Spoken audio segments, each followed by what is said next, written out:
Ormoc City sa Leyte, ang masaya sanang pa-Zumba na uwi sa saksakan ng dahil daw sa selos.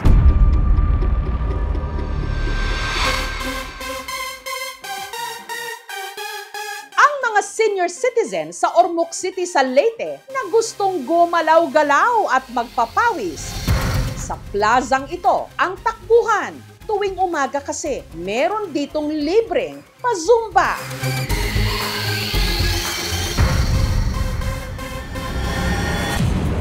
Pero ang kanilang ehersisyo at sayawan na antala ng ang senior citizen na ito, biglang napatakbo habang hawak-hawak ang kanyang tagiliran.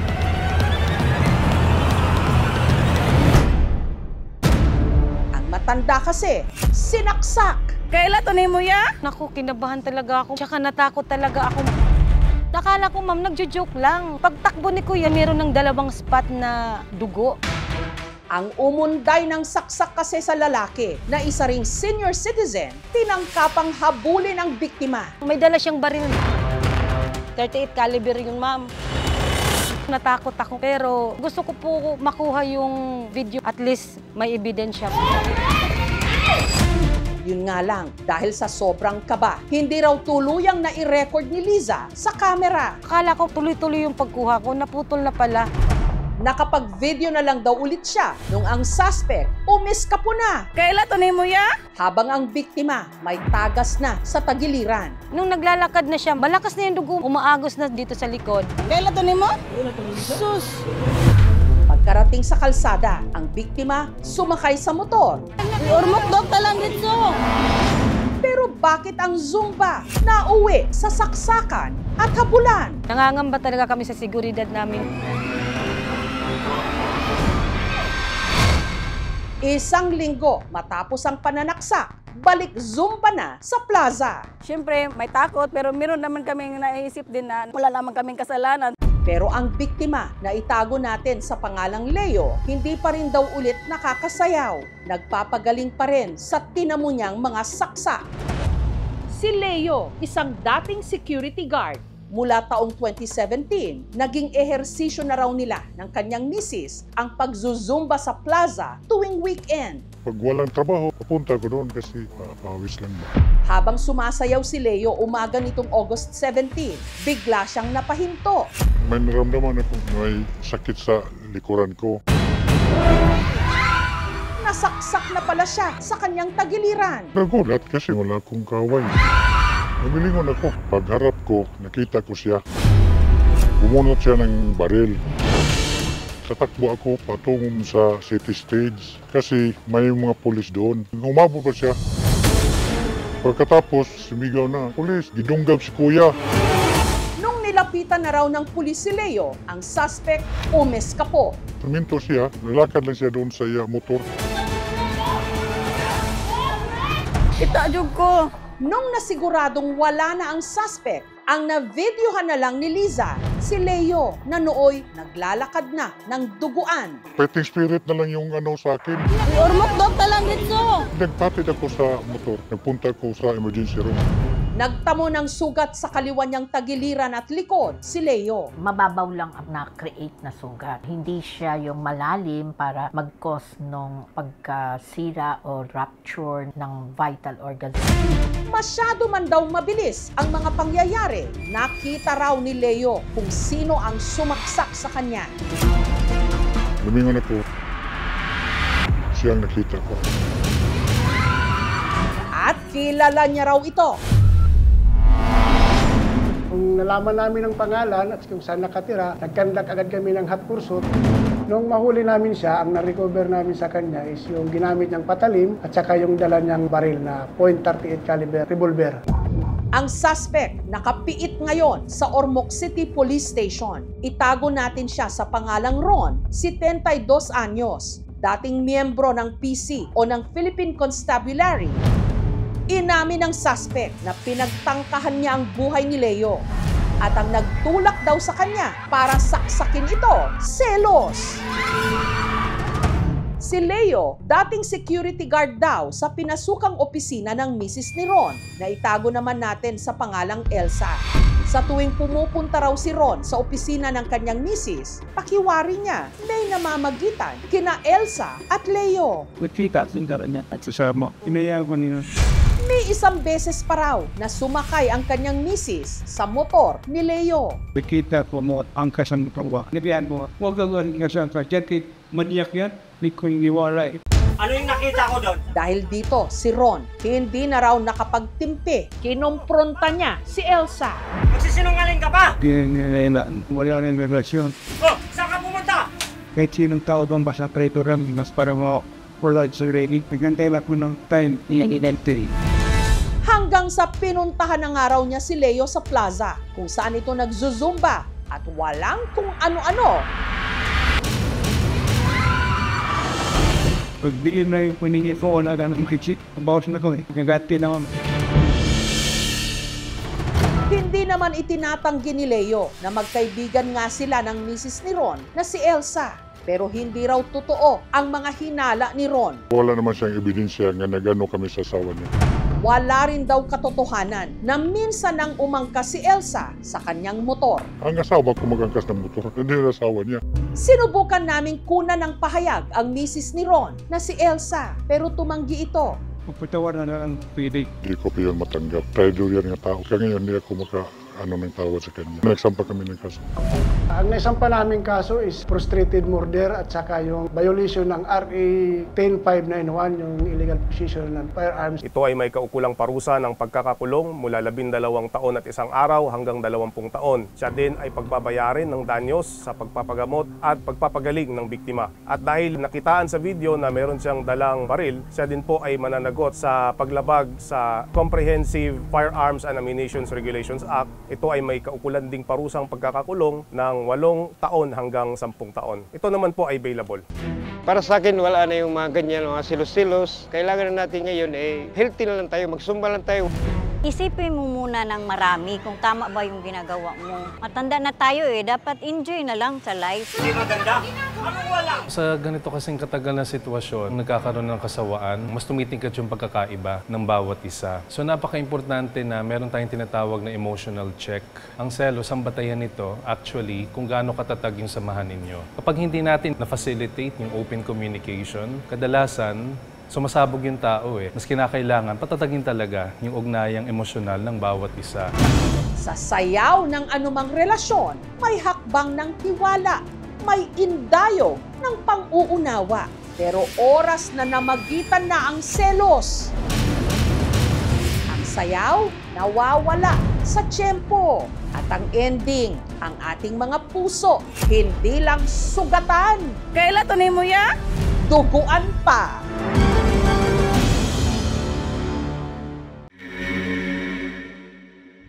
Sa El Salvador, Misamis Oriental, may 4 na batang nalunod at ang di umano dahilan, syokoy,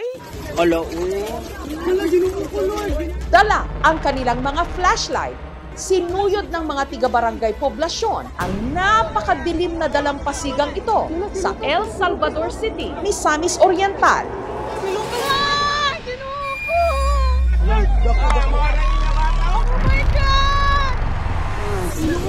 Ang kanilang pakay. Mahanap ang 2 nalunod na bata. Pero nawawalan na sila ng pag-asa. Si Lucas na. Hinala kasi nila. Hindi lang daw basta nalunod ang mga bata. Kinuha raw ang mga ito ng isang kakatuwang nilalang. Ang diri sa lawas, tao, pero ang dagway isda, nahihimbis diri daw. Ang ngilad ko nung kaignaw. Ang itinuturo nilang salarin, ang maalamat na nilalang na pinaniniwalaan pa rin sa mga baybaying dagat. Isang syokoy. Yung asawa ng tito ko, sabi niya sa amin, mag-ingat daw kami. Kukunin daw yung mga syokoy ng pamilya namin. Panaginip niya daw. Lahat kami kukunin ng dagat.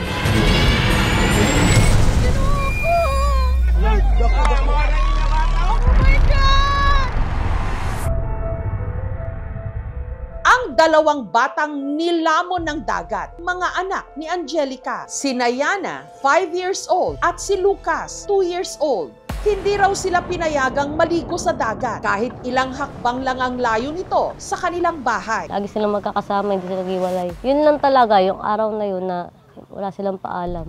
Pasado alas 4 ng hapon, nitong June 14, sina Yana at Lucas niyaya raw maglaro sa tabing dagat ni Christine, nobya ng kapatid ng kanilang ina na si Angelica. Ang duha ka bata, naa pa, ngaon pagod. Naa man gud mi sa baybay sa balasbag, istorya mi. Magid mi nakitang bata nga ning agi paingon sa dagat. Kaya laking gulat daw ng mag-ina nung biglang nakarinig sila ng ingay. Nagulat na lang kami, nagsigawan na sila, may nalulunod ng mga bata. Sina Yana, Lucas at Christine, pati na ang kalaro nilang si Samantha, nalunod na pala. Doon na talaga kami nagpanik din talaga, sobra. Sabi ko yung dalawa nasa tubig, tulungan nyo. Ang mga kapitbahay nilang sina Anthony at Brian, agad lumusong para saklolohan ng mga bata. Pagkawas ni Brian sa tubig, gikan niya gihawiran daw tong bata. Mga tubig lagpas siguro sa mga 8 to 9 feet ang kalalong. Naglisod Mickey, ang tubig lubog kayo siya kay tungod sa kusog sa balod. Tila may kung anong puwersa rin daw sa ilalim. Ang tubig pod kay morgin na pa suyop niya padulong sa lalok. Dili na niya makaya kay bisag unsaon niya salom, dili man gyud siya makairog so malumos kuno siya apil. Hanggang sa ligtas nilang naiahon si Christine at ang 10 taong gulang na si Samantha. Magpasalamat ko sa kitabang sa akong natao kay nabuhi pa ko. Murudira naman to. Maborang. Naningala din may kainin na namin sa laro. Pero nung muling lumusong sa dagat sina Anthony, hindi na raw nila nakita sina Lucas at Yana. Pati na ang rumesponding rescue team, bigong mahanap ang magkapatid. Ayan, daming tao, ate. Hinanap pa silang Yana at saka si Lucas. Ate, hindi pa sila nakita, ate. Gabi na. Namin talaga naganap sa tubig. Walang nakakita kahit isa. Hanggang ngayon, hindi pa nakita, ate. Dito na sila kinutuban na ang nangyari sa magkakaibigan, hindi lang simpleng aksidente, kundi kagagawan daw ng isa di umanong kakatwang nilalang. Mayroon talagang nangunguha. Naano nila na syukoy. Si Felix, minsan na raw ito nakainkwentro. Malayo man sa tsura ka. Ang iyang kuwanda, taas ang tako pinagdunggan. Ang ilong, taas man. Mawala, pero dito man sa salom siya sa lalong mo agi. Harapit na mulusot. Si Angelica naman, nagsisisi. Binaliwala raw kasi niya ang babala ng isa nilang kamag-anak. Yung asawa ng tito ko, sabi niya sa amin, mag-ingat daw kami. Kasi daw, kukunin daw ng mga syuko yung pamilya namin. Tapos si mama na naginip siya na hirapan na kuminga tapos umiiyak daw ako. Hindi kami nanimala nung araw na yun. Si Alma naman, may napansin din daw na kakaiba. Ayan, daming tao, ate. Hinanap pa silang Yana at saka si Lucas. Sa mismong oras na inagaw ng dagat ang kanyang mga apo. Basta mauras yun nga kanang manguha bitaw, ang hit ang dagat. Basta masangsang nga, dili ka kasabo. Kabalo ba kung nga kanang naagi manguha bitaw din ha. Siguro, gikapuya na po siguro ang mga syukoy kay mga Tagalog lagi sila, saba kaya maglukso-lukso. Motong nahitabo nga ingon ad. Ayon sa kanilang kabarangay, para raw mabawi ang dalawang bata, kailangan nilang mag-alay. Moto akong gisunod, nangita ko silang mga hinubuan, ang katong habol, kwarta nga 2. Akong gipaunlo dito sa balay-balay nga ilang ga ambak-ambakan. Balik niyo sa akin ang mga apo ko! Akong lukaton akong apo, patay o buhay, ibalik sa akuan. At ilang sandali lang daw ang lumipas, matapos nilang sundin ito. Ay, ginuko! Oh my God! Tinggit dayon sila dito sa pasil nga naara daw ang bata. Kikisa na si Yana! Lord! Diyos ko, Lord! Si Yana! Nahanap na si Yana. Si Yana! Si Yana! Wala, Lord! Tabang, Lord! Tabang! NPR! Gumagi naman na diri, uy! Hala! Ginukoy! Pati na ang kapatid nitong si Lucas. Si Lucas! Papa! Ayos bata, uy!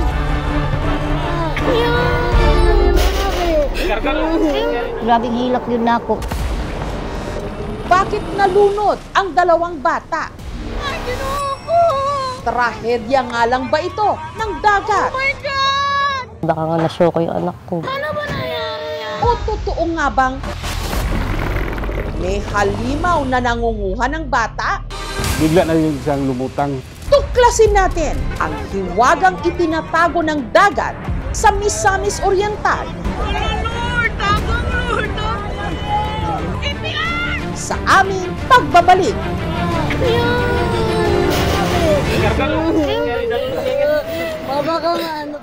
Apat na bata nalunod sa dagat ng El Salvador sa Misamis Oriental. Ang tubig po kay Morgin na pa suyop niya padulong sa lalok. Dili na niya makaya kay bisag unsaon niya salom. At ang tinutukoy nilang salarin sa likod ng trahedyang ito, isa di umanong syokoy. Ang diri sa lawas, tao, pero ang dagway isda, nahihimbis diri daw. Dalawa sa mga biktima nakalitas at matapos silang mag-alay sa dagat ng damit at barya. Bigla na lang daw iniluwa ng dagat ang dalawa pang nawawalang magkapatid. Oh my God! Kikisa na si Yana! Nahanap nila si Yana. Lord! Diyos ko, Lord! Si Yana! Sinubukan namin mag-revive. CPR!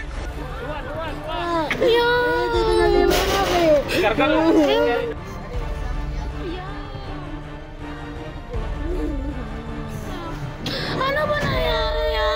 Pero wala na siyang buhay. Parang na-shock ako sa nangyari. Nagpabili pa siya ng gamit niya. Tinahian pa siya ng kuya ko ng uniform. Sinukat niya pa yung uniform na yun. Naipampangarap ni Yana. At makalipas ang halos isang oras, sunod namang lumutang si Lucas. Si Lucas. Papa! Pero gitry lang namo og kanang CPR. No signs of life ni gid siya. Nakita ko siya na karga-karga nung nag-rescue. Sobra ko na parang nadurog ako. Naisip-isip ko parang sobrang pabaya akong ina. Ganun nangyari sa anak ko. Ang lubos na ipinagtataka ni na Angelica, sa kabila ng malalakas na alon nung gabing yon, nahanap ang katawan ng kanyang mga anak sa parehong lugar kung saan lang din ang mga ito nawala. At may ilang nagsasabing nakita pa raw nila ang di umano halimaw na kumuha sa mga bata. May mga tao na nagsasabi na nakita daw nila yung syokoy. Lumabas daw yung syokoy dun sa may bato. Parang naghahanap pa ulit na mabibiktima. Dahil sa takot na baka balikan sila ng di umano syokoy pagkalibing sa kanilang mga anak, sina Angelica nag-alsabalutan. Ate ko talaga nagdesisyon na lumipat kami. Parang sunod-sunod yung nangyayari dun daw. Mahadlok na bitaw ko mo puyo og dagat. Kung dili ko mobalhin adtong balayan, dili ko kamove-on. Kay tanang sulok ako gid sila makita. Sa unang stage ng ating grief, yung tinatawag nating denial. Sa unang reaksyon natin, nagkakaroon tayo ng temporary defense mechanism. Tinatanggi natin na may nangyayaring mali. Isip nila na kaya siya nalunod, may humila, kaya sila nalunod, may mga ibang puwersa sa ilalim ng tubig na kumuha o kumitil sa buhay ng mga mahal nila. Buhay pa rin hanggang ngayon ang paniniwala sa syokoy kasi yung kwento ay napasa-pasa. Sa syokoy ay isa ring babala. Kung may mangyayaring masamang bagay, pagkakataon sila na mabigyan ng pagpapaliwanag yung mga bagay na misteryoso. Ngunit ayon sa mga otoridad, may paliwanag kung bakit nangyari ang trahedya. Posible yung ma'am na habang nalulunod sila, hinahampas sila doon sa mga coral sa ilalim. Kung pag-drag ng rip current sa kanila, kung saan sila bumangga. Yung isa na nakita namin bandang alas 8:30 ng gabi, bigla na yung siyang lumutang habang nagsusurface search kami. Yung isa na nandun sa ilalim ng coral, sumabit talaga siya doon sa ilalim. Yun yung isa sa nakita namin dahilan kung bakit hindi sila lumayo. Namimiss ko na silang dalawa. Hindi ako namimiss si Yana kasi napakalambing. Wala nang yung mayakap sa akin eh. Wala nang nagkikiss. Wala nang nagsasabi ng mama, kakain na tayo. Tapos husgahan ako ng mga tao. Di nila alam yung nararamdaman ko. Di nila alam yung sakripisyo ko sa mga anak ko.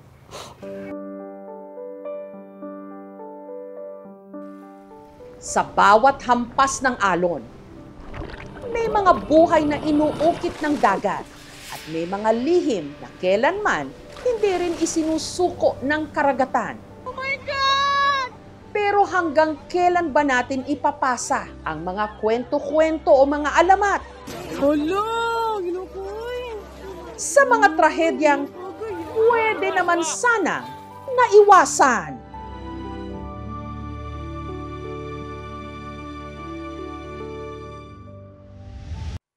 Thank you for watching, mga kapuso. Kung nagustuhan niyo po ang videong ito, subscribe na sa GMA Public Affairs YouTube channel.